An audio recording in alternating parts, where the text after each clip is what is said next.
Welcome to Knowledge and Info YouTube channel. இந்த வீடியோல நம்ம என்ன பார்க்க போறோம்னா GSTR 1 அதுல இருக்க டேபிள்ஸ் பத்தி பார்க்க போறோம். லாஸ்ட் டைம் நம்ம B2C வரைக்கும் பார்த்தோம். சோ அதுக்கு அடுத்து என்னென்ன டேபிள்ஸ் இருக்குன்றத பத்தி இந்த வீடியோல நம்ம பார்க்க போறோம். வீடியோ போறதுக்கு முன்னாடி உங்களுக்கு ஒரு ரெக்வெஸ்ட் பண்றேன். என்னோட YouTube சேனலை சப்ஸ்கிரைப் பண்ணி வச்சுக்கோங்க. அதே மாதிரி பெல் ஐகானையும் பிரஸ் பண்ணி வச்சுக்கோங்க. so that என்னோட ஃபியூச்சர் வீடியோ வந்து உங்களுக்கு நோட்டிஃபிகேஷன்ல வரும். Thank you.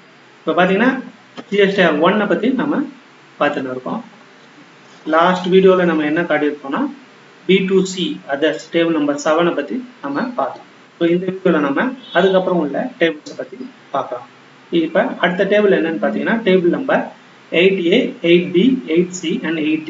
இதுல என்னன்னு பார்த்தீங்கன்னா nil rated, exempted and non GST outward supply. அதாவது nil rated supplies-உம் exempted supplies-உம் அப்புறம் non GST supplies-உம் ஒரு சில ப்ராடக்ட் எல்லாம் உங்களுக்கு தெரிஞ்சிருக்கும் nil rated supply-ல வரும். ஸோ ஒரு சில ப்ராடக்ட் பார்த்தீங்கன்னா exempted இருக்கும், டாக்ஸே உங்களுக்கு வராது. அதுலேயே பார்த்தீங்கன்னா டூ டிஃப்ரெண்ட் கேட்டகரி இருக்கு. பார்த்தீங்கன்னா intrastate supply to registered person, intrastate supply to unregistered person. intrastate-னா லோக்கல், நீங்க லோக்கல்ல சேல் பண்றது. ஃபார் எக்ஸாம்பிள் நீங்க தமிழ்நாட்டில் ரிஜிஸ்டர்ட் டீலரா இருந்தீங்கன்னா தமிழ்நாட்டுக்குள்ள நீங்க சப்ளை பண்றீங்க டு ரிஜிஸ்டர்ட் பர்சன்னா அது வந்து இங்க போடுறீங்க. அதே மாதிரி intrastate supply to unregistered person, யாருக்கு நீங்க சப்ளை பண்றீங்களோ அவங்க ரிஜிஸ்டர் இல்லைன்னா ஸோ அந்த டீடைல்ஸ் வந்து இங்க உங்களுக்கு வரும். அதே மாதிரி இன்ட்ராஸ்டேட் இது வந்து interstate supply to registered person. அதே மாதிரி interstate supply to unregistered person. இன்டர்ஸ்டேட்னா இப்போ நீங்க தமிழ்நாடு இருக்கீங்க, கேரளா, ஆந்திர பிரதேஷ், கர்நாடகான்னு சப்ளை பண்றீங்கன்னா அது வந்து சப்ளை பண்றது ரிஜிஸ்டர்ட் பர்சனுக்கு சப்ளை பண்றீங்கன்னா ஸோ இந்த டேபிளில் உங்களுக்கு வரும். அதே நீங்கள் அன்ரிஜிஸ்டர்ட் பர்சனுக்கு சப்ளை பண்ணுறீங்கன்னா இந்த டேபிளில் வரும். நான் ஜிஎஸ்டி சப்ளைன்னு பார்த்தீங்கன்னா ஆல்கஹாலும் பெட்ரோலியம் ப்ராடக்ட் ஆல்கஹால் இதெல்லாம் நான் ஜிஎஸ்டியில் வரும். ஏன்னா பெட்ரோலும் ஆல்கஹாலும் ஜிஎஸ்டிக்குள்ளே வரல. ஸோ அப்படி ஏதாவது சப்ளை பண்ணியிருந்தீங்கன்னா அந்த டீட்டெயில்ஸ் வந்து இந்த டேபிள் காலத்தில் உங்களுக்கு வரும். ஒன்று வந்து இன்ட்ராஸ்டேட்டாக இருக்கும், இல்லைன்னா இன்னொன்று வந்து இன்டர்ஸ்டேட்டாக இருக்கும். ஸோ இந்த டேபிள் நம்பர் 8A, 8B, 8Cயில் உங்களுக்கு nil rated, exempted and non GST supply product வந்து சப்ளை பண்ணிருந்தீங்கன்னா இந்த டேபிள்ல நீங்க போறதா இருக்கும்.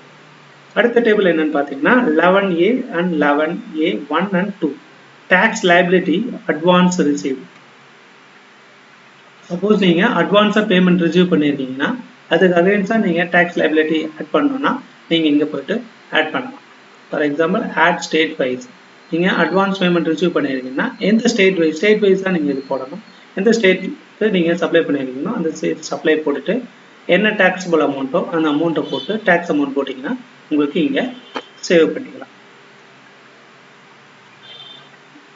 இந்த அட்வான்ஸ் ரிசீவ்ட் டாக்ஸ் லைபிலிட்டி என்ற சிஸ்டம் வந்து இப்போ வந்து நம்மளுக்கு கரண்டா வந்து இல்லை. ஏன்னா அட்வான்ஸ் அகைன்ஸ்டா ஜிஎஸ்டி கட்டணுன்ற ரூல் வந்து இப்போ வந்து நம்மளுக்கு இல்லை. அடுத்தது பார்த்தீங்கன்னா ஆனால் இந்த டேபிள் இருக்கு, ஃபியூச்சர்ஸில் அதை எனபிள் பண்ணாங்கன்னா இது வந்து யூஸ் பண்ணுறதுக்காக இருக்கும். அடுத்தது அட்ஜஸ்ட்மெண்ட் ஆஃப் அட்வான்ஸ். இதே அட்வான்ஸ் நம்ம ரிசீவ் பண்ணியிருக்கோம்னா அதுக்கு அகைன்ஸ்டாக அட்ஜஸ்ட் பண்ணணும் அப்படின்னா, ஏன்னா அந்த மந்த்தில் நீங்கள் பில் ரைஸ் பண்ண போறீங்கன்னா ஸோ அந்த அட்வான்ஸ் என்ட்ரி போட்டதை இங்கே நீங்கள் அட்ஜஸ்ட்மெண்ட் பண்ணுறதாக இருக்கும். சேம் ப்ரொசீஜர் தான். அதுக்கு அடுத்ததாக பார்த்தீங்கன்னா அமெண்ட்மெண்ட் ஆஃப் அட்ஜஸ்ட்மெண்ட் அட்வான்ஸ். இந்த அட்வான்ஸ் ரிசீவ்ல எது அட்ஜஸ்ட்மெண்ட் இருந்துச்சுன்னா அதை நீங்கள் இங்கே போடலாம்.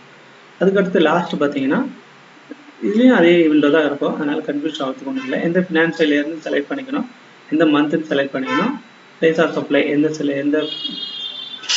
ஸ்டேட்டில் நீங்கள் சப்ளை பண்ணிருக்கீங்கன்னு சொல்லிட்டு அமெண்ட் இன்வாய்ஸ் கொடுத்தீங்கன்னா உங்களுக்கு டீட்டெயில் உங்களுக்கு ஃப்ளெக்ட் ஆகும். அதில் போயிட்டு நீங்கள் அமெண்ட்மெண்ட் பண்ணிக்கலாம். அடுத்த டேபிள் பார்த்தீங்கன்னா table number 10 amended B2C invoices. B2C இன்வாய்சஸில் எதுவும் நீங்கள் அமெண்ட்மெண்ட் பண்ணணும்னா இங்கே போயிட்டு நீங்கள் பர்டிகுலர் இயர் என்ன இயர் செலக்ட் பண்ணி என்ன மந்த்னு செலக்ட் பண்ணி எந்த பிளேஸ் ஆஃப் சப்ளை எங்கன்னு செலக்ட் பண்ணிட்டு அங்கே அமெண்ட்மெண்ட் கொடுத்தீங்கன்னா ஆல்ரெடி ஃபைல் பண்ண டீட்டெயில் காட்டும், அதில் போயிட்டு நீங்கள் அமெண்ட்மெண்ட் பண்ணிக்கலாம்.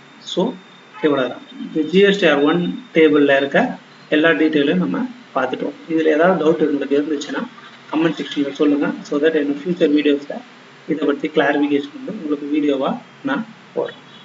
ஸோ தேங்க்ஸ் ஃபார் வாட்சிங். இந்த வீடியோ பிடிச்சிருந்துச்சுன்னா ஷேர் பண்ணுங்கள், லைக் பண்ணுங்கள். அதே மாதிரி என்னோட சேனலையும் சப்ஸ்கிரைப் பண்ணிக்கோங்க.